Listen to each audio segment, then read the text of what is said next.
So I wanted to get into the soil. The next hour was supposed to be soil, the plant stomach. Now, why the plant stomach? This is interesting. Remember, we were talking about the biology of plants, and we looked at the root system, and we looked at the vascular system, but when we look at plants, we notice that they don't have a stomach, they don't have a large intestine, they don't have a small intestine, they don't have a colon, they don't have all these other intestinal things, but how did God design the digestive system for plants? And it's really interesting, because essentially the plant stomach is the soil. Now, if we think about our own digestive system, we can excrete as animals, well, I don't consider myself an animal, but they classify us in the biological community as animals. But either way, we can excrete certain acids and a few enzymes and things into our small and large intestines and try to break down things. But really, the majority of the digestion in our small and large intestine is through microorganisms, bacteria, particularly. This bacteria is capable of excreting different acids, different enzymes to break down different biological processes and carbons, and taking nutrients that otherwise would not be available to us and making them available to us so that we can digest our food. Our human digestive system, as well as the digestive system of various animals, is very much dependent on the bacteria that is in our digestive organs. It's not that different for the soil. But the interesting thing to note, in the medical community, you don't get a lot of talk about how your diet affects the microorganisms in your gut. But I can't give you every single name. In fact, the scientific community right now. Whoa! What happened? I'm sorry.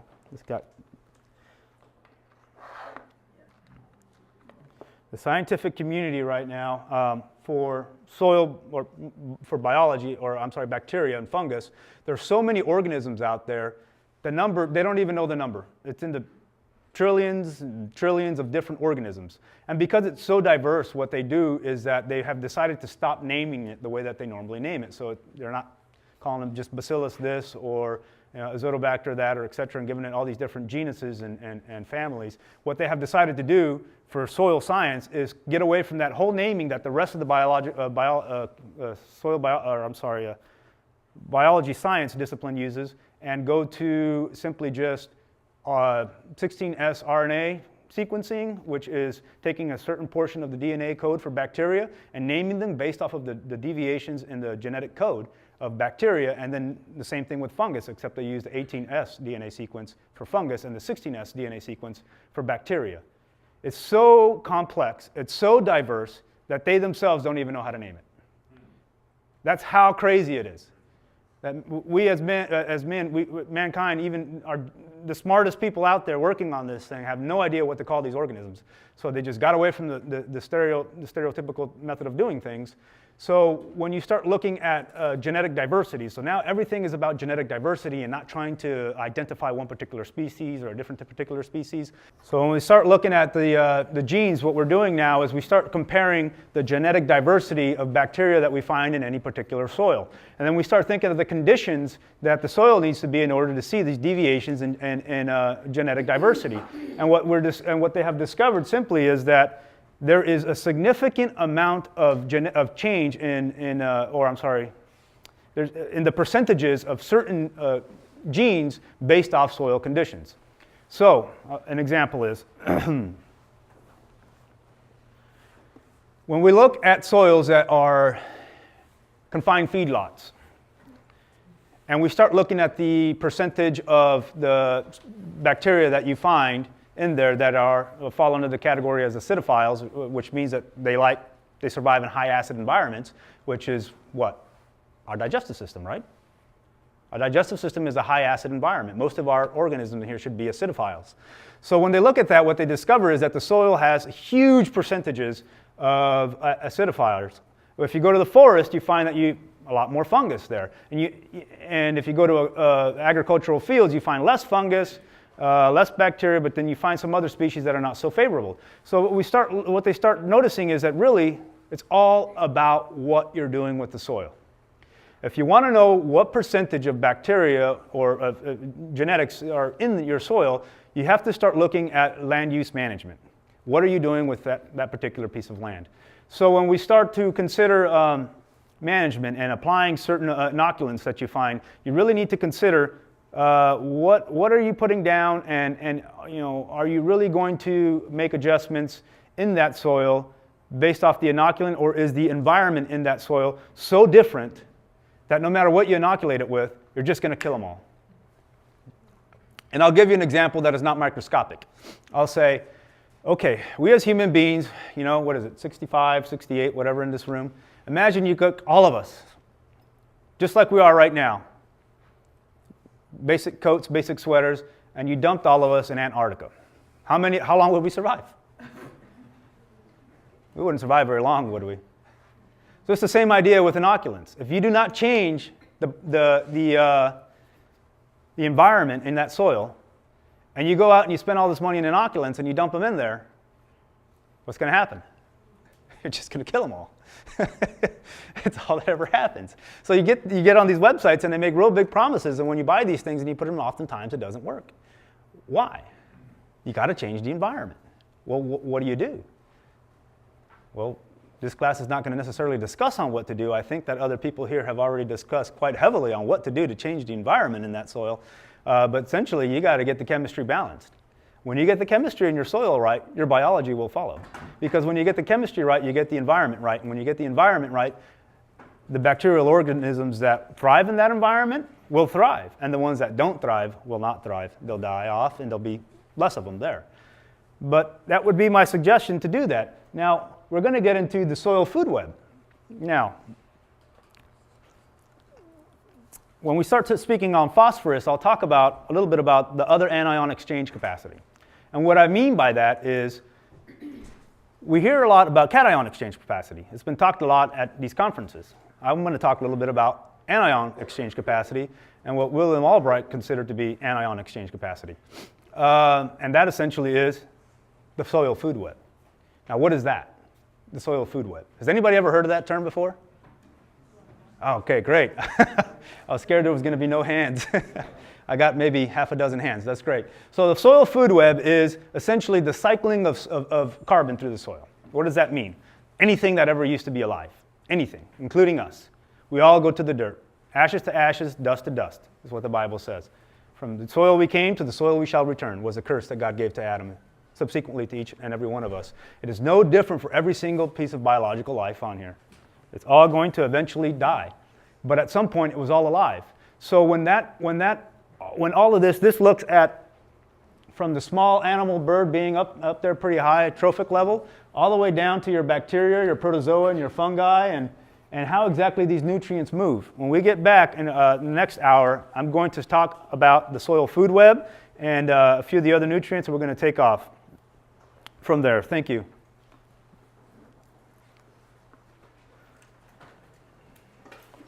Okay. All right. I think that's good for the recording. Soil, the plant stomach. We talked about this a little bit the last hour. I want to get into the soil food web, but before I get into that, I wanted to share with you, I think most of you know who William Albright is, and a gentleman that wrote a number of books. His name is Charles Walters. I'm quoting the book Eco Farming, page of, let me see, I've got it in here, page 213. It's written by Charles Walters, and in that, he's quoting Albright. So I'm going to quote Walters quoting Albright. A lot of quoting here. Okay, so it says, this is on the question of phosphorus. He was being asked the question, how do we, since phosphorus, the particular species of phosphorus that the plants want is referred to as orthophosphate, which is a P2SO4. And the question was, how do we manage phosphorus? How do we measure for this? How do we concern ourselves with phosphorus? And this is the answer that was given. Again, so he starts off by saying, this is Walter saying, we ran this up the flagpole with William A. Albright one day while a tape recorder was running. His answer exhibited the usual patience as he repeated what he had gone over a few dozen times before. Only this time he made the phosphorus connection. In the soil management, he said, we associate the inorganic nutrients, calcium, magnesium, potassium, sodium, iron, aluminum, zinc, copper, cobalt, manganese, and others with positive ionic characteristics, with the soil's colloid humus clay fraction of the opposite negative electrical character. The essential nutrient elements, namely nitrogen, sulfur, phosphorus, boron, chlorine, iodine, molybdenum, etc., and others are empirically associated with the organic matter of the soil. So why not envision these anions or negative elements corrected with decay stages of organic matter when a wider carbon-nutrient ratio reserves as a source of energy by the carbon first to the fungi, then to the bacteria in the soil? Why not visualize the negative elements as serving simultaneously in plant nutrition as chelated and large molecular complexes of microbial origin? Shin Chen Chang made the point in 1931 that considerable phosphorus ranging from 0.1% to 0.5% reached the soil in organic materials. Release of this phosphorus depends on decomposition of organic compounds by microorganisms. It is for this reason that manures, green or barnyard, or compost refinements thereof should not be valued alone for their nitrogen. This statement was made in the early 40s, and it was just in the last 10 to 20 years that people are getting intelligent about compost and the effects that it has on the buildup of phosphorus in the soil. But the more important thing that I want to stress out or bring out and talk about is the soil food web, which is essentially the breaking down, metabolizing, consuming of anything that was ever alive, whether it's a dead person, a dead animal, a dead plant, a dead worm, a dead bacteria, fungus, etc., etc. All of that composes part of the soil food web. Ashes to ashes, dust to dust is what the Bible says. We were all once, from the dirt we were made, everything, now to the dirt we shall return. When we're in that process of decay, those nutrients that were necessary to build up that organic life are slowly released through the metabolizing of soil organisms. Whether it's bacteria, whether it's fungus, whether it's earthworms, whether it's protozoa, or little rodents, or arthropods, or springtails, or snakes, or birds, or the big mean lion, or us, or human beings, whatever it is, when we break down, when we are decaying, when there is some level of decay, there's also, along with it, the releasing of nutrients. And so the question was then asked, and this is why I say I prepared this as advanced level, is how do we then manage for phosphorus? How do we measure phosphorus? We really need to look at our organic matter because that's where phosphorus is hidden.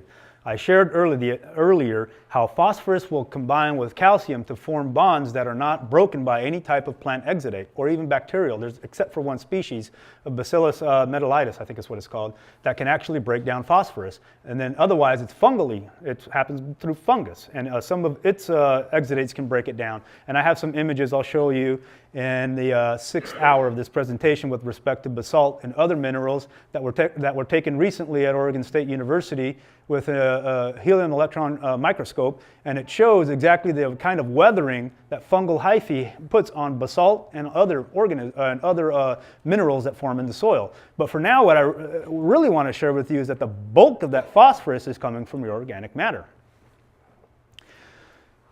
So as you study soils, you keep hearing that word, OM, organic matter, organic matter. Folks, there's some chairs up front if you'd like to take a seat.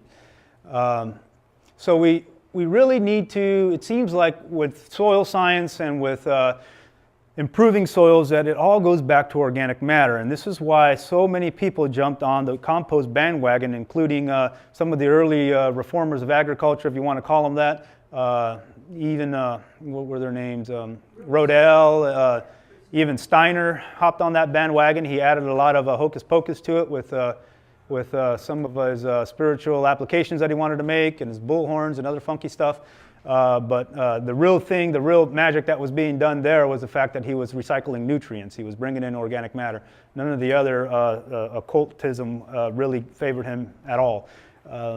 Let's see, who was the other one? I forget the names, but anyhow, yes, those early pioneers of what eventually became the organic agricultural movement were responsible for bringing in that organic matter and understanding the importance of nutrient cycling Phosphorus is very much necessary for any type of living organism. It regulates the energy through ATP, phosphosynthates, photosynthates. It is required. I showed you the image in the previous hour of the phospholipid bilayer, which is what forms the membrane of every single living cell. Doesn't matter what it is, human, plant, animal, whatever it is. It requires phosphorus to form those membranes, and if it's not available, you're not going to have that phosphorus. So if you got a plant, you got some kind of phosphorus. You can say a plant is phosphorus deficient, but you can never say a plant doesn't have any phosphorus, because if it didn't have any phosphorus, it wouldn't be a plant. Plain and simple. So phosphorus is definitely there. For this hour, what I'd like to focus on is the soil food web. There's this image you guys have been staring at for a little while. Here's another image. We have our organic debris. You see how earthworms will, another word for organic debris in the soil science community is called detritus. That's a new word for you. You can write it down if you like. Detritus is anything that was once alive, like leaves. If you go out and you get a whole bunch of leaves, you put that on the ground, it's referred to as detritus. That can be consumed by earthworms. It can be consumed by fungus. It can be consumed actinomycetes, bacteria, protozoa. Consequently, as well as like a food chain, protozoa will consume bacteria, and then beetles, mice, and springtails will consume fungus. Ants will consume some of these smaller organisms. Earthworms can be killed by, this one actually doesn't have nematodes in it, I think. This picture doesn't have nematodes in it. You got flatworms, you got rogue beetles, you got centipedes, mice, pseudoscorpions, ground beetles, all these creepy crawlies you see in the soil, they all have a certain purpose that God designed for them, and they're all part of essentially the food chain of the soil and breaking down organic matter and making it available to nutrients. Every single one of these organisms consumes something and excretes something, whether it's bacteria and fungus just excreting enzymes and acids, or if it's the frass of all these small, frass is a fancy word for manure, for all these insects. Here's another image of 1 square meter of soil. On average, you'll find one vertebrate, which means a bird or a snake or something of that nature. It has, on average, 100 snails and slugs, about 3,000 potworms and earthworms, about 5,000 insects, myropods, spiders, diplurons, about 10,000 rotifers and tardigrades, about 50,000 springtails, about 100,000 mice, about 5 million nematodes, about what's that number? 10 billion protozoa and 10,000 trillion bacteria and actinomycetes. That's in 1 square meter of forest floor. That's an awful lot of life. I mean, if you just stare at that and think about 1 square meter, that's about 9 square feet roughly, maybe 10 square feet of a forest floor has that much biological life put in there by our Creator. That was not by design. I don't think you can study soil science and in any way, in any facet, come to the conclusion that the world is evolved. I don't understand how they come to that conclusion. But when you see that much life, and the thing is that if you remove even just any one of these layers, you really disrupt the soil. If you remove the bottom layer especially. Without bacteria, somehow you can manage to get in there, and these are some practices that they use now to go in and fumigate soils. Now, they'll treat them with steam or other real strong chemicals, and they just want to kill everything. I forget the name of the product that just recently came out. It's supposed to kill everything, and I mean everything in the soil. I forget the name of that product. I wish I could remember what it was. They're doing trials with it right now in Oregon. It's supposed to kill everything. Why? Because they don't know what else to use. Glyphosate's not working like it used to anymore, and a lot of these other things aren't working like they used to, so they come up with new, harsher chemicals. So here's another image. We're going to get into soil microhabitats now. We're looking at the drillosphere. This is the point, usually the top 3 feet or so of the soil, where you see your earthworms and a few of the other critters that will drill through the soil. Then you have your porosphere. This is the actual micropores where moisture moves through. When the rain falls, when irrigation comes through, you have these pores that go through the soil. You have the tritosphere. This is the actual, we'll call it the O horizon, but some of you guys don't know what that means, but that's the top layer of the surface of the soil with essentially leaves and wood chips and any of that type of crud that you tend to see in the forest floor. You have aggregate sphere, which is the actual soil aggregates. What forms these aggregates? You can look at soil, you pick it up, you dig it out of the ground, you can smell it. You guys ever smell compost? You know, that rich smell. What is that smell that you smell in compost? Those are the exudates of actinomycetes. that you're smelling. And that's that good smell that we like, as opposed to the putrefying, nasty smell that makes you go, ugh, and you want to close your trash can, or you want to walk away from a pile of dung or something. Then you have the rhizosphere. This is your actual roots. You have the rhizosphere, is the environment immediately around the soil roots, and the rhizoplane would be the actual right on top of the epidermal cells of a root and its root hairs. We're going to focus on the rhizosphere because I took you from the leaf all the way through the biology, going all the way down to the root system. Now we're at the rhizosphere, and we want to see what's going on here. Now, we've got to keep in mind that this entire presentation is about how do we get healthy plants sap so that we can get healthy sap, right? And if we can get healthy sap, because the life of the flesh is in the blood, we take that principle, we want to make healthy plants, and if we can make those healthy plants, then those natural remedies that so many of us are becoming accustomed to, that we enjoy, will be much more effective if they come from healthy plants and healthy tissues, which requires healthy sap. Where does that sap come from? It comes from the transpiration of the plant. Where does that come from? It comes from the soil solution. What is the soil solution? It is that moisture immediately around the rhizosphere. And what dictates what nutrients are going to be available to different plant species in that rhizosphere is something that becomes very critical.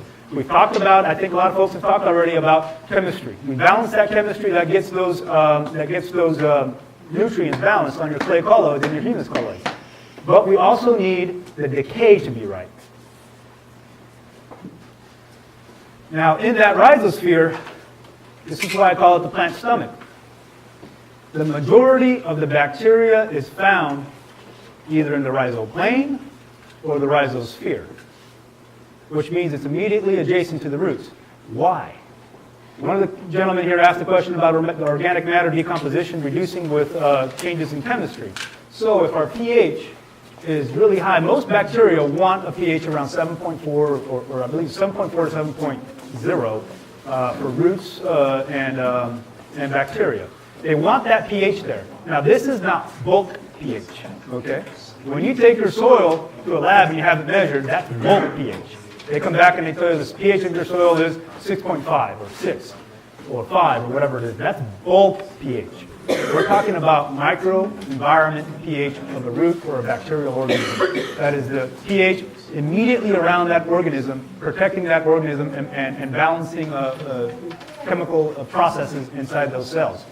That's the pH that needs to be 7 to 7.4. And that pH is manipulated by exudates. That means things that organisms push out of their body to manipulate that pH just in that little environment.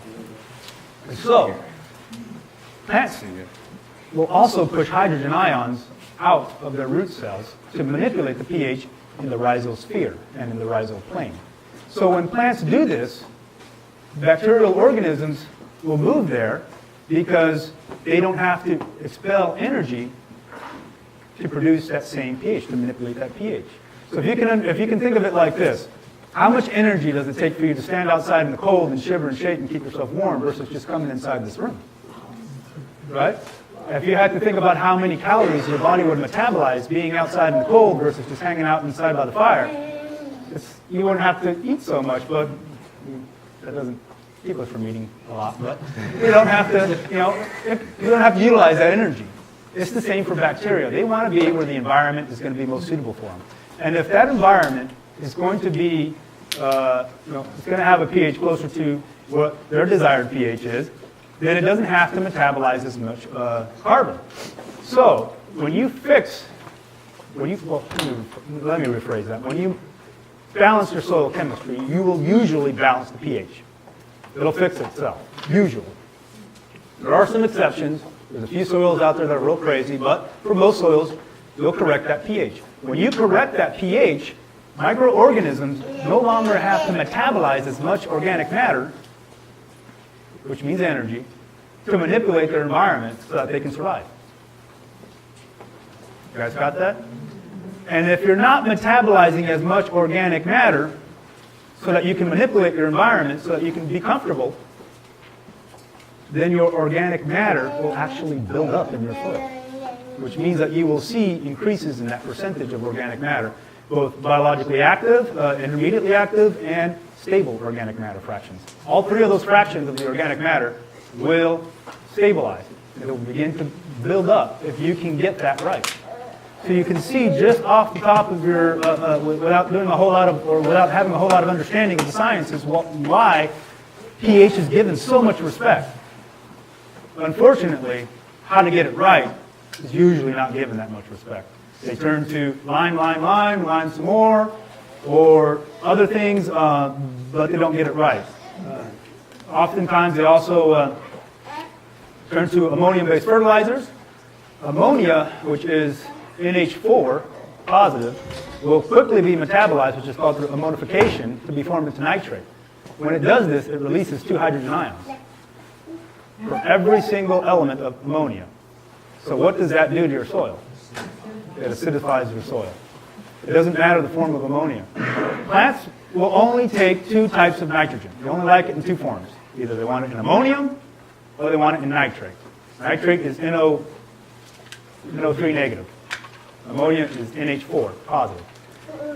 If the plant is taking up a lot of ammonia, it will convert that ammonia in its plant cells and it will dump that hydrogen out of its roots, further acidifying the soil. So the types of nitrogen that you're using and you're amending your soil with, if you decide that you want to use those synthetic forms, is going to affect your pH. But the problem is that most people don't understand how it's affecting their pH. And it's how a lot of times you'll lime, and then you'll come in and you'll double down. A lot of farmers will double down on nitrogen because they don't want to lose their crop. And then they can't seem to fix their pH. They blame it on the rain. They blame it on the soil. They blame it on whatever they want to blame it on. The pH will not be corrected. And then on top of that, they come in and they put in a whole bunch of synthetic phosphorus, fertilizers like monoammonium phosphate. And that phosphate will immediately react with that lime they just applied to form calcium phosphate, which is also known as apatite. That, again, does what? It locks up your calcium, it locks up your phosphorus, and it lowers your pH. How? By chemistry processes. It's all in understanding the chemistry. You make your calcium, it won't lower the pH. It won't change the pH at all. It usually ups the pH. But your calcium availability, when you go and you have your soil tested, will not change. And you'll find that you don't have any calcium in your colloids. Why? Because it's tied up with your phosphorus. Because you're adding synthetic forms of phosphorus. This is where people get into serious trouble adding too much phosphorus. And one of the fields in Massachusetts that we've had 5 college farms purchased, the previous farmer was leased to somebody else, but he grew potatoes. And he grew nothing but potatoes every year. He's been doing it for many years. When I had that soil tested, the pH was 4.5 or 5 or something like that. It had 6,000 parts per million of phosphorus. It was insanely high. And you would lime that field, and it seemed like it did absolutely nothing to change the pH. And it's why sometimes folks say, hey, I limed my field and the pH just won't change. And, they don't understand why. They said, look, I did all the Albrecht soil balancing, math that you're supposed to do. I went in there and I figured out what my CEC was. I figured out, hey, I need this much lime to change it. They make their applications of lime. They come back, they say, hey, my pH didn't work. This Albrecht nonsense doesn't work. I don't want to practice this. But what they're not understanding is, where is that calcium going? You got to understand where that calcium is going. And a lot of times it's tying up with other things that should have never been applied. And in a lot of farms, like this particular farm, you'll find a lot of literature that says potatoes love phosphorus. So you better double or triple down on phosphorus. You do that for 10, 15 years straight, you're going to have a lot of phosphorus in that soil. What ends up happening is that phosphorus will bond with not only calcium, but it'll bond with magnesium, it'll bond with arsenic, it'll bond with copper and zinc, and it will form precipitates, which are solids that it cannot break down through standard metabolic processes. Once this happens, it eventually, it's called supersaturated. Your soil becomes supersaturated with phosphorus, and phosphorus, a nutrient that is not supposed to move more than a couple millimeters in a lifetime, in our lifetime even, it's not supposed to move through the soil profile at all. It's not mobile. But it becomes mobile when your soil is supersaturated with phosphorus. And what that does is it starts producing eutrophication. What is eutrophication? That's when you get a bunch of phosphorus in your rivers, and your streams, and your water tables. And all of a sudden you have these algae blooms that take off. So by the time you get to the point that you're causing eutrophication, you've already seriously messed up your soil. And this has happened all over the country, especially in the Midwest, especially in the upper Mississippi River Delta. A lot of this is happening out there. So this is where some of that stuff goes. Now, I'm going to take you, we're going to keep talking about metabolic processes of organic matter. We're looking here at arbuscular mycorrhizae and ectomycorrhizae, also known as endo or exomycorrhizae. Endo, indoors, inside. Ecto, exit, outside. All that means is you have two different types of mycorrhizae that form symbiotic relationships with your roots. Some of them are internal to the root. They come inside the root, as you can see to your left here, and they will actually form hostoriums inside of the plant cells.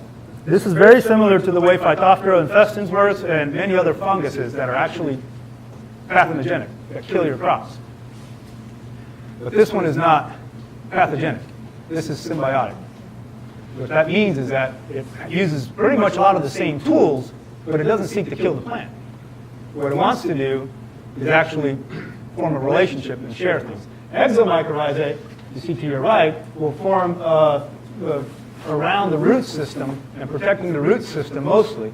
What is interesting is the one to the right, ectomycorrhizae, dominates forest floors, while the one to your left is usually in your grasslands, prairie lands, and other places. So you're more likely to find it in arbuscular mycorrhizae in your garden or your agricultural lands. And if you've got an orchard, you really want to develop the ectomycorrhizae fungus, and you want to get those species down. And the reason why is because a lot of research has happened, even just in the last couple of years, that has shown that mycorrhizae doesn't just reach out and expand your soil rhizosphere.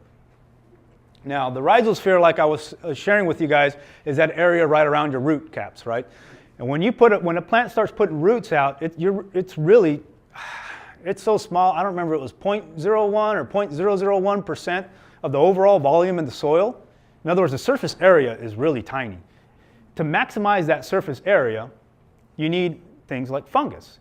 Now, why do you want to maximize your surface area? Is because if you increase your surface area, you increase diffusion, and you increase the rate at which nutrients will enter into the fungus or enter into the plant. In other words, you're increasing the amount of area that your nutrients will be able to exchange, or I'm sorry, that your plant will be able to exchange nutrients with the soil. So that's where mycorrhizae fungus really gets popular and has earned a lot of its respect. However, there's more than just that. A lot of research has found with perennials in forest, as well as in orchards. I think they tried it in hazelnut orchards and peach and pear orchards in Washington. And what they have figured out is that when these fungal networks form in the soil, they become like communication networks.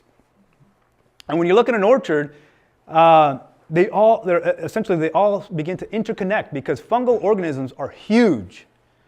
They are huge, and they form hyphae, and they just go everywhere. And a hyphae is like a root system, like what you see sticking out on both sides. These are hyphae. I think it says that, but this is a low-quality picture. You probably can't make that out.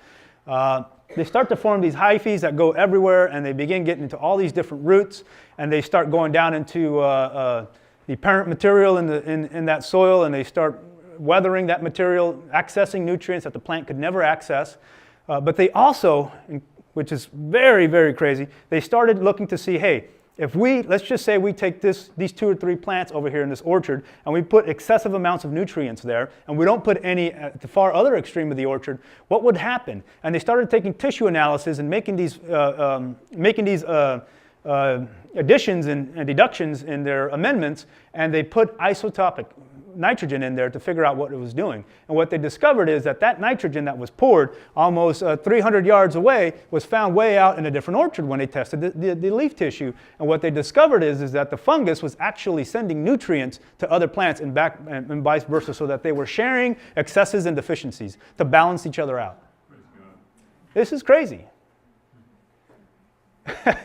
This is relatively new. I mean, absolutely just baffled the whole scientific community. They never thought that you know, they understood symbiotic. They understood, hey, you know what? I'll give you $1 and you give me, you know, a burger or something. But they never understood, hey, look, I have all this excess. Share it with, you know, your distant family somewhere. You know, they never thought that it would do something like that. I mean, this type of giving, you don't find outside of the Scriptures. This type of caring you don't find outside of the Scriptures. But then they took it another step. They took it another step further and they said, hey, look, now, this time they did these tests in a forest, and they were looking at Douglas fir, a type of a conifer tree that is grown particularly for lumber in the Pacific Northwest. And they wanted to know if mycorrhizae and the host plant would be able to actually recognize its own saplings. In other words, it drops its acorns down and it drops its seeds down around that forest floor, and you know, some of them will take off. Now, if you look at a forest, you notice you have these huge tall trees. If you spend any time in the forest, in the Pacific Northwest, there's tons of forest. And if you go and you walk in the forest, you see these trees, some of them almost 200 feet up in the sky, and you say, the sun never gets down here. How do these trees, so small, get the nutrients, especially the photosynthase they need, to eventually make it 200 feet up into the air? And what they discovered is that when those saplings take off, that mycorrhizae will actually form associations with the roots of those saplings and start to feed its own offspring, its own progeny. Isn't that crazy? I mean, they can actually recognize the genetics of other species in that forest. And when they went and they took same Douglas fir, but from a whole other part, I think they brought it from Canada or somewhere else, so the genetics were, essentially it's still a Douglas fir, but it's a different, you know, it's a far distant cousin, and they brought it in, it favored its offspring over the one that had been brought in from a different forest, even though they were the same species. That was crazy. That was another thing they never thought that would happen. So then they going back to orchards now. The reason why I bring this up is because it is very, very important that with orchards and any of your perennial crop that you really try to get those fungal communities developed in your orchard. Why? Because it will balance. Because here's another one. I want to tell you, I share another one with you, that another trial they did. They actually inoculated, and I don't remember if it was fire blight or if it was, I can't remember which type of blight they inoculated the plants with. But they started, or maybe it was pest. Man, my memory is, I can't remember if it was a fungal pathogen or if it was an insect. And I want to say it was an insect. And I'm thinking that it was actually aphids that they put on one plant. Now, plants have the ability, when they sense something, and I'll talk a little bit about it a little bit later, but when they sense that there's certain attacks coming in, so in other words, their leaves, as soon as an organism gets onto a leaf and it begins to actually attack the cells have within them the capacity to sense certain phytoalexins and things that are actually released into that plant cell by the pathogen or the pest. And it can signal to the rest of the plant, hey, it's time to build up our, what is referred to as system of defenses, plant system of defenses. And it's essentially the immune system of a plant. And it starts building this immune system, so now it starts to actually release things to fight that pathogen or that pest. But what they never thought would have happened is that if they did it with one tree in the orchard, that every single tree in the orchard would also activate its systemic system of defenses. And this is only made possible through mycorrhizae. So it was very interesting that with pests and pathogens that it would actually communicate with other plants and say, hey, I'm being attacked by aphids, develop start expressing a certain part of the genome to build that would actually give it resistance to that pathogen, some type of resistance to that pathogen. It's really interesting, but certain genes are not expressed unless they're called for. That's the science. It's the same with us. Certain genes are not expressed unless they're called for. But you got to have the nutrients to give that. So this is, again, more talk about mycorrhizae. So here we're going to go back to organic inputs. Now, aggregates, soil aggregates. We're going to go back into the soil. We're looking at soil aggregation. We're looking at soil clods. How does this thing build up? How does, soil is really just a whole bunch of weathered minerals. Whether it's clay, humus, or silt, it's just weathered minerals. How are all these things held together? What holds them together? What glues them together and makes that soil aggregate that we see in the soil? We say, hey, this is good soil versus, hey, this soil is dead. Good luck growing anything there. And what that is going to be your exudates, whether they're secretions, mucilages, mucilages, musagel, and lysates is what they're called. And these are all different carbon substances that come out of roots and out of microorganisms to actually glue and stick the soil together. And when you're constantly pounding the soil with a plow at all the wrong times of the year, and you're not plowing intelligently, I'll talk a little bit more about that. I don't believe in, people always ask the question, to till or not to till? And they come up and ask me, should I till or should I not to till? The farmer's ponder, right? To till or not to till. That's at least the 21st century's farmer. And my answer to that is intelligent tillage. I'm going to steal this one from Whitmar. That's who it was. God plowed Pharaoh's heart and he hardened it, is what he said. I don't know how many times he said that. But essentially the principle is, there needs to be some plowing, some breaking of our heart. But if the Holy Spirit doesn't come in, what good is it, right? It serves us no good. If we're going to plow the soil, you better be doing it for a good reason. You better have a purpose, and you better be adding something to it. You don't just go and plow the soil because it's hard. I'll talk a little bit more about microbial metabolism, and we'll look at some of that in a second.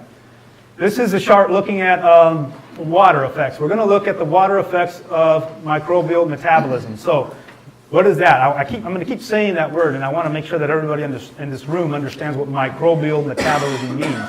And that means organisms of any type, particularly bacteria, actinomycetes, and fungus, breaking down organic matter, metabolizing it. That means breaking down those carbon structures, those phenolic compounds, breaking down the chitin, the lignin, and these other things, and releasing the nutrients like the proteins, taking those proteins down, breaking that amine group off of it, taking that amine, which is the NH2, and turning it into NH3, eventually converting it to NO3, which is nitrate, making it available to the plant.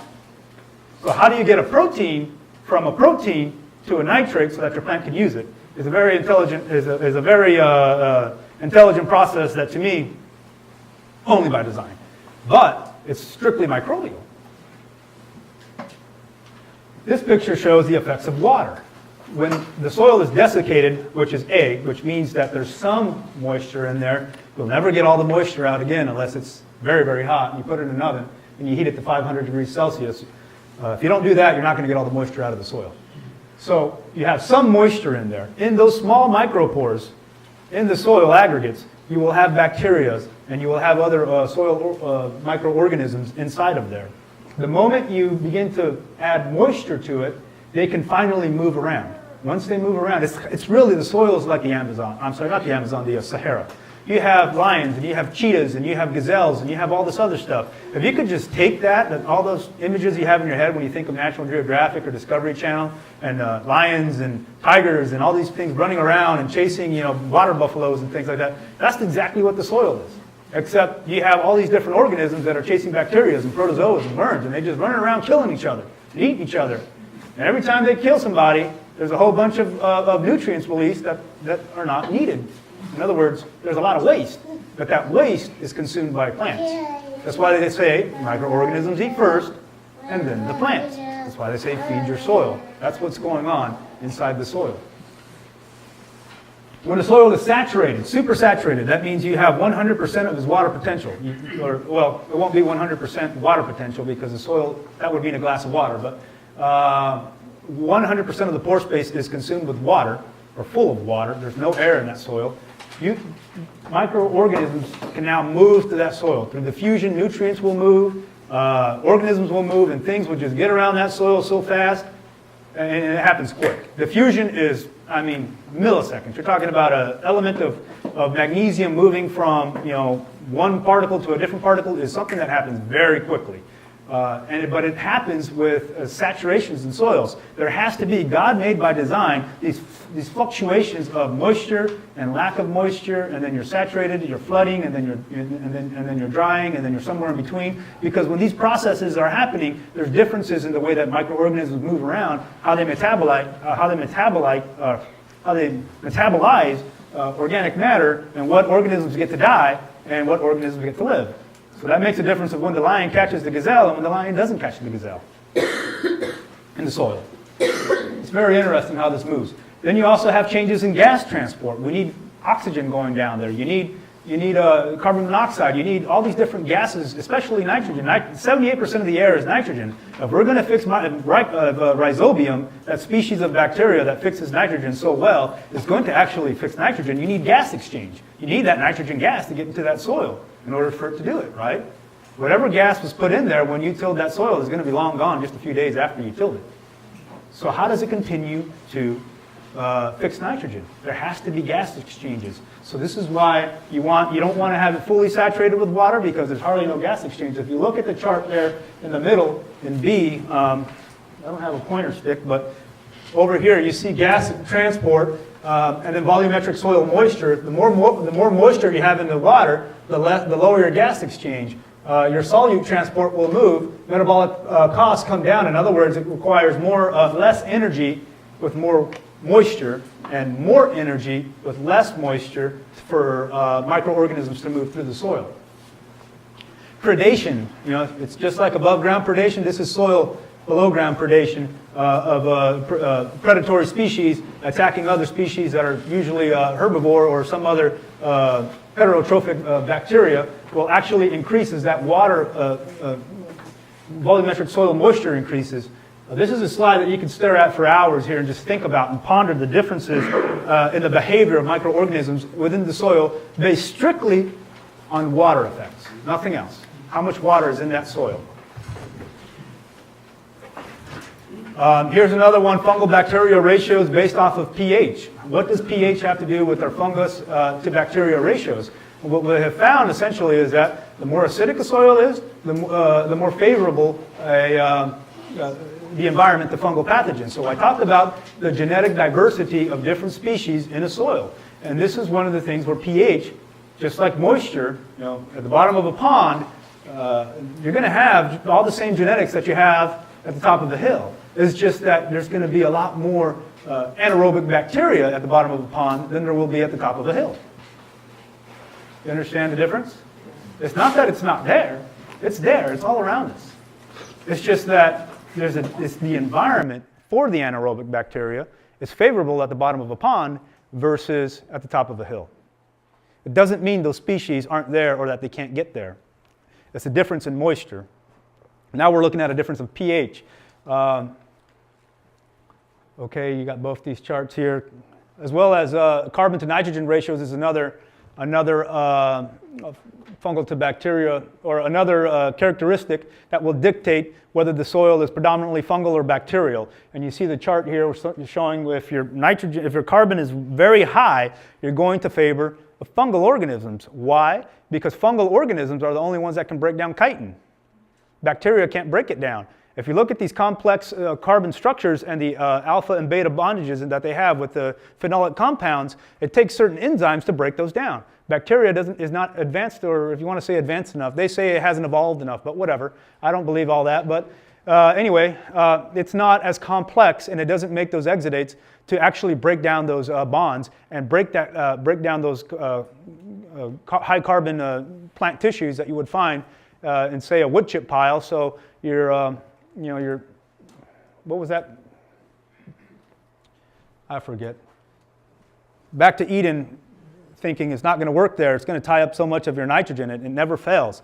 Here's some modeling for temperature effects. Temperature is another variable that really, really, really dictates when to plow. Why? Why? Again, I say intelligent tillage. When should you plow? When should you not plow? The temperature here is in Celsius. And the rate of metabolism here is it's on the y-axis here. So Arrhenius, Lloyd, and Taylor from way back in the late 1800s, early 1900s came up with these two theories of a rate of reaction. In other words, they're trying to make a mathematical equation for the rate that microorganisms will metabolize organic matter. Now, mind you, microorganisms don't do math. It's the first thing you got to think about. They don't do math. These are just equations to try to give you an idea of the metabolic rates of these organisms with respect to temperature. So these were the first that came up, and we see that they're relatively the same, but it won't go forever. At some point, it's going to reach a temperature which is really almost about 30 degrees Celsius, which is about 85 degrees Fahrenheit. where those equations are no longer valid, and then we went to the macromolecular rate theory, and this is actually much more valid. It looks kind of like a bell curve, and with its peak right around 90 degrees Celsius. And this is soil temperature, not environment. Okay, this is not ambient temperature. This is soil temperature that we're looking at here. So when the soil temperature is about 90 degrees Fahrenheit, which is 35 degrees or so, maybe 32, 33 degrees Celsius, that's when you will have your highest rate of microbial metabolism. That's when organic matter will break down the fastest. And that's the point where nutrients will be made most readily available to plants. That's really the only important thing you need to get out of this slide. You don't need to understand the math and all the graphs, but what you do need to understand is at what temperature would the maximum amount of nutrients be available to the crop. And you need to line those up with the point, particularly nitrogen. You need to line that up with the point as farmers. We need to line that up, if we could superimpose on this the graph of when plants want the most nitrogen. And if you can line those up, you'll have the nitrogen you want at the time you need it for the crop you're growing. No, it's actually way before fruiting. Yes, by fruiting, you're pretty much all done sucking up nitrogen. So here's a rhizosphere effect. Now what we're looking at is the distance from the root surface and the concentration of microorganisms. This slide probably should have been, I think I jumped the gun when I started talking about this. But this is a factor of 10, folks. This is 1 to the power of 10, what is changing here. So you're seeing some pretty big, fungus, streptomycetes, and bacteria right there, 0 millimeters away from the root, or pretty much essentially at the root, which would put you at the rhizoplane, not the rhizosphere. But this is it says rhizosphere because as soon as you get away from that, you're in the rhizosphere. But you only need to get 10 millimeters away from the rhizosphere, and you see a huge sharp drop on each category: bacteria, streptomycetes, and fungus. Their actual population, their density levels goes down the further you get away from the root, which again goes back to the theory that they want to be adjacent to the root, where they will consume less energy to manipulate their environment. This is other rhizosphere's characteristics. We're looking at water uptake based off of distance from the root. So you water the entire field, right? But how much of it is actually being used? Okay, so if we turn the sprinklers on, how much of that water is going to actually get used by the plants? Well, when you turn a sprinkler on, depending on, if you're in the West, where humidity likes to hang around at 10 or 5 sometimes, and real low humidity, you lose as much as 50% of your water before that water droplet ever hits the ground. That's a lot of water to lose.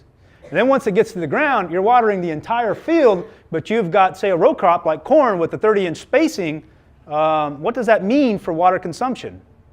So this is where Netafilm, the corporation that makes irrigation systems, came out with underground drip tape for corn, and they've seen reductions compared to sprinkler irrigations. I think they're consuming, if I remember right, it's either 10% or 25%, somewhere around there, a quarter to a tenth of the amount of water that was necessary for sprinkler irrigation.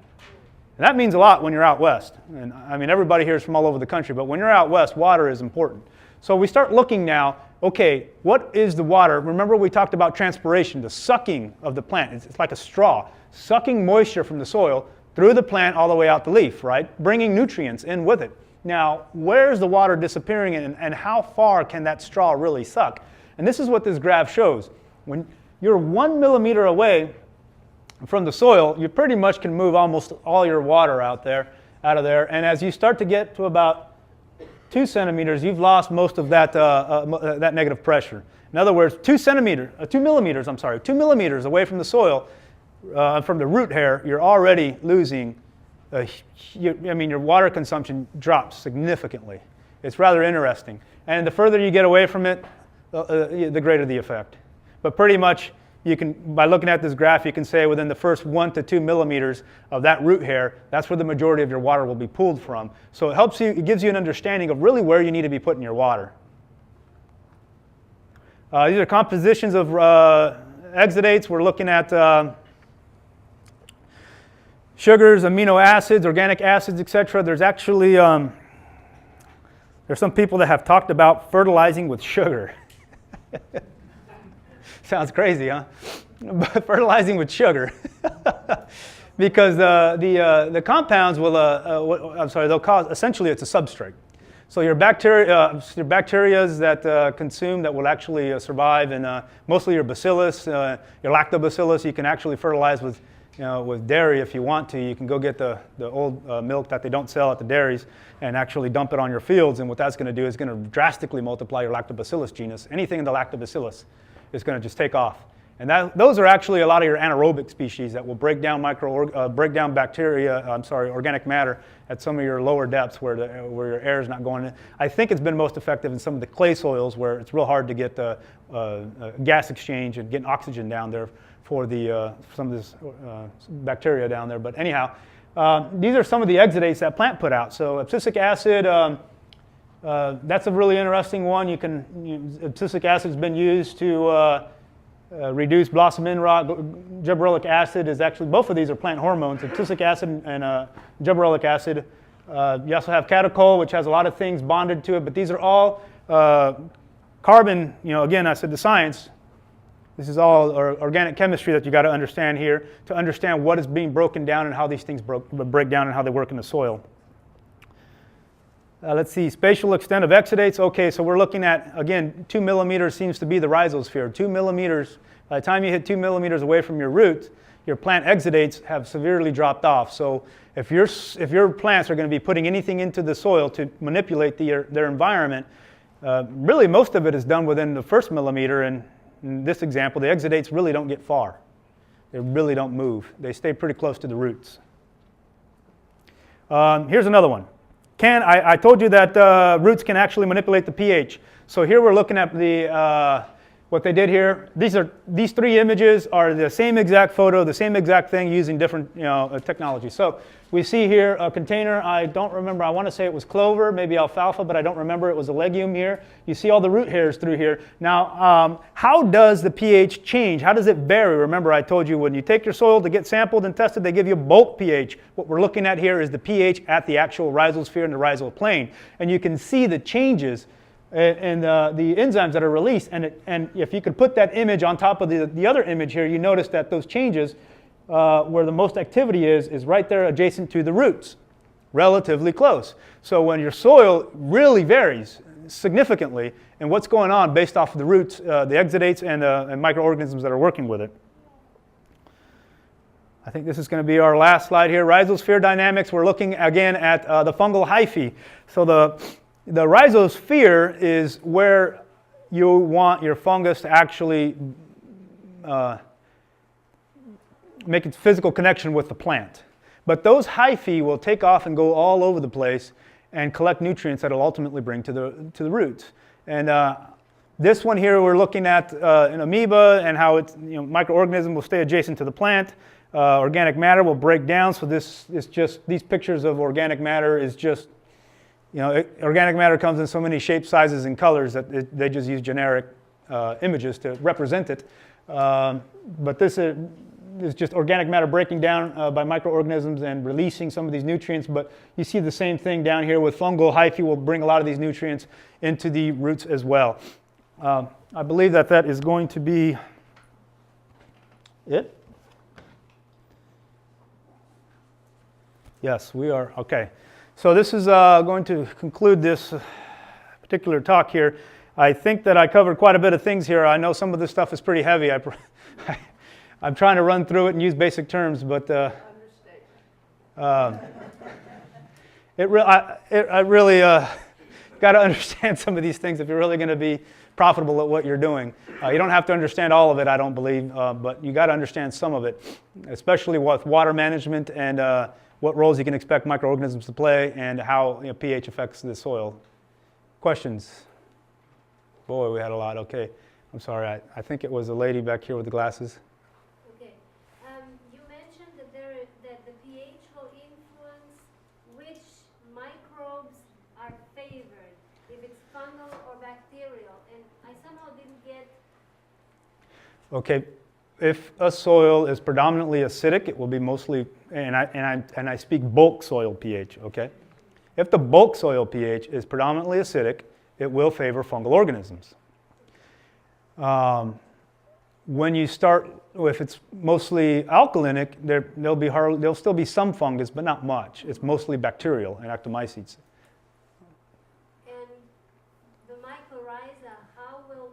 where do they fit in, the mycorrhizal? Okay, the question is, where does mycorrhizae fit in? Mycorrhizae fits in that it connects with roots and it goes everywhere.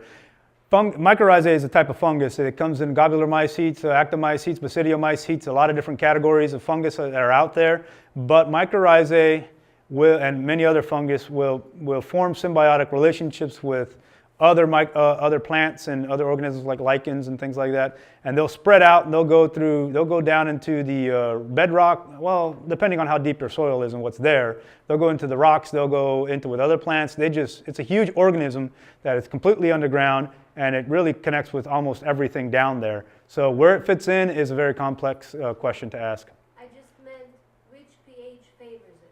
Oh, acidic. Well, that's depends on species, actually. I'm sorry. That one depends on what species of mycorrhizae you're looking at and what categories it falls under, because there's a lot of different types of mycorrhizae. They're not all the same. I'm sorry. I think this... For greenhouse growing, you need to pay, I guess, close attention to your water saturation in the soil because you tend to run dry. Yeah. So are you saying, based on the earlier slides, that having a variation in saturation is important for gas exchange and nutrient exchange? Yeah. Okay, so a lot of the greenhouses that they use in the Netherlands and in other places will use soil moisture. These are really advanced, real high-end, fancy. They got a lot of equipment. It's not something you'll ever use, but what they try to do is they try to manipulate. They based off of soil tension, and they're constantly changing things because what it does, like I say, it favors different environments based off of what they're trying to accomplish. If you're in a more simple, which is what most everybody in here is going to have, is just a simple greenhouse. Most of the time we challenge as growers, as farmers, we have a challenge of keeping the soil moist, not keeping it dry. Well, it depends on where you. Well, I mean, even in Virginia with plenty of rain, we struggled, and even over in Massachusetts, we struggle sometimes to keep the ground wet because it's a greenhouse and it never sees rain. There's some losses to never seeing rain. Rain is acidic. That's where a lot of the hydrogen ions came to begin with, to wash that soil out and remove those nutrients and get it acidic. But when you're irrigating, you really need to be keeping your moisture at a desired level, and I would recommend using some type of simple moisture probe to have in these houses and base your watering off of that, as opposed to just saying, well, it's 9 o'clock and it's Tuesday, let's water, and you really don't know if you're getting enough water down to your crop. So water management is a complex question that based off of soils, environments, and what you're growing in. I don't have a basic, easy answer for that. Does mycorrhizal affect water transport or exudate transport? From what I understand and how I understand the science, mycorrhizae has the capacity to move a lot of things more than just simple cations or nutrients. It can move different plant hormones around, and so I would definitely, my answer to that question would be a definite yes. Christine?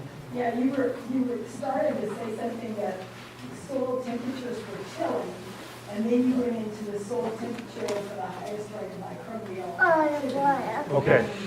around 90 degrees. So what was your point on the soil temperatures for tilling? Yes. Okay, the question here is, if the soil is 0 degrees Celsius, that means the soil is maybe just barely thawed out if you're going to go out there and plow it. So if you were to go out and plow soil, the argument is with plowing is that you're destroying environments, you reduce your organic matter because the microorganisms, because you introduce a lot of oxygen. And the aerobic bacteria will begin to break down and accelerate the metabolic process of that organic matter, releasing a lot of nutrients, which adds to leaching and getting nitrates, particularly in the water tables, and many other unfavorable processes. So if you're going to till intelligently, you really want to till when the soil is not as warm, because what's going to happen is any oxygen or any other things you introduce would have been slowed down. In other words, you won't have that acceleration in microbial metabolism that you see when you till a soil in warmer temperatures, from say 25 degrees Celsius all the way up to maybe 40 degrees Celsius. Is when you would see the highest rate of microbial metabolism. So I would encourage, one of the things that I say is that you should, if you're going to till for the purpose especially of adding nutrients, which if I was talking about the cation balancing, which I'm not, but essentially if I was going to do that, that was my objective. My soil was a mess, I want to get it right, I want to get it right away. I use rotary spading, deep tillage in the spring when the soil is still relatively cold, its metabolic processes are low, it'll semi-compact again, but during that time I know that I have those nutrients, I know they're in the soil, and I know they're mixed in thoroughly so that I can expect those changes that I want to see in the colloids by making those additional amendments. Yes. Well, you're not ever really going to be out tilling at 60 degrees Celsius, but it would be pretty much from just barely thawed out, like probably what the soil is outside right now here in Texas, all the way up to about 20 degrees Celsius.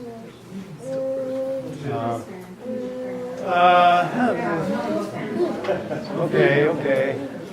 About 70, 65, 70 soil temperature. Now, again, guys, this is soil temperature, not the weatherman's temperature. This is soil temperature that's important. Okay. 68? Yeah, about 68, that's right.